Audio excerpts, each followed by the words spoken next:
Okay, welcome to Roots of Fruit Organic Gardening Masterclass. This is one of the videos that I set up for a regular class that we have here at Roots of Fruit that is sponsored by the National Lottery and through the Community Fund.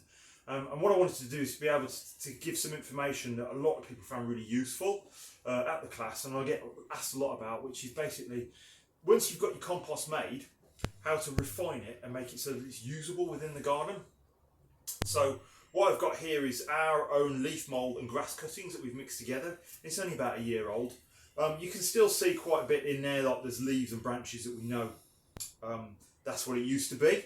But what I always do with the test is what we call a smudge test. So that's where you take a bit of the compost in between your fingers and you squeeze it together and you see whether you've got like a black streak like that. If you've got that nice black streak there, the compost is ready to use. But obviously what the issue is that the branches and twigs, we don't really want to be able to use those yet. They're going to lock the nitrogen up and the goodness in the soil. So they still need to break down. So what we're going to do is we're going to take those out. And the best way to do that is through sieving the compost. And so what I'm going to do now is I'm going to take a sieve which is around about like a centimetre, or probably, yeah, about 1 centimetre, or a 10mm sieve. That's the size of the holes that's in there. Obviously I've got a scoop here, and what I'm just going to do is into another container is sieve it in. And what you'll find is that a lot of people chuck away stuff that actually is ready to go. It's just a matter of just squashing it like that, and you can see the odd stone, branches and twigs, and any leaves that haven't broken down. We want to keep those, we don't want to lose them. So what I'm going to do is I'm going to put them into a container there, and basically we're going to sieve whole wheelbarrow's worth, or just over a wheelbarrow's worth. And so that's what's going to happen with this whole wheelbarrow's worth that I've put in here, which is around about between 70 and 80 litres. And so I'm going to sieve it all out and get as much of it as I can.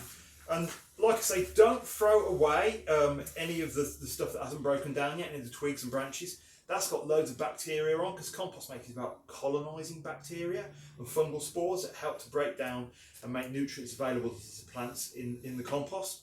But that will go back on the heap, because basically anything new then that I add to it, the bacteria is already there, and so is the fungal spores and the microsoma that we need. And it's got its own site for like fingerprints, or that identifies with it. So the bacteria that's there is used to that site, and so when I put it back, it will carry on colonising and working for me rather than against me. And so all it's a matter of doing is just taking that out, getting it sieved, so that we've got this sort of lovely fine stuff that's there that actually starts to look a lot more like compost. There is bits of soil in it from when I've been raking up the leaves, and obviously by gathering leaves and by gathering grass cuttings, as long as the leaves, these are the leaves that are literally from last year, as long as they've been covered over and weed seeds haven't gone into them. And also, as long as, like when you cut your grass, it's just grass cuttings on there, you haven't gone over weeds or the grass has gone really long and there's lots of seed heads on there. As long as it hasn't got those, it means that this is pretty weed-free compost. So that's how you sort of then start to refine your compost. So we are at the moment sieving between 70 and 90 litres, which is about a wheelbarrow full.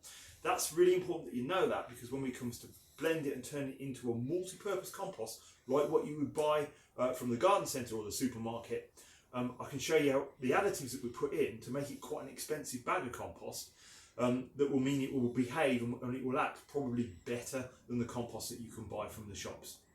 So I'm going to get on with sieving this, and then on the next video you'll see it all sieved and lovely, and I'll show you then how to blend it into a compost that is a multi-purpose compost.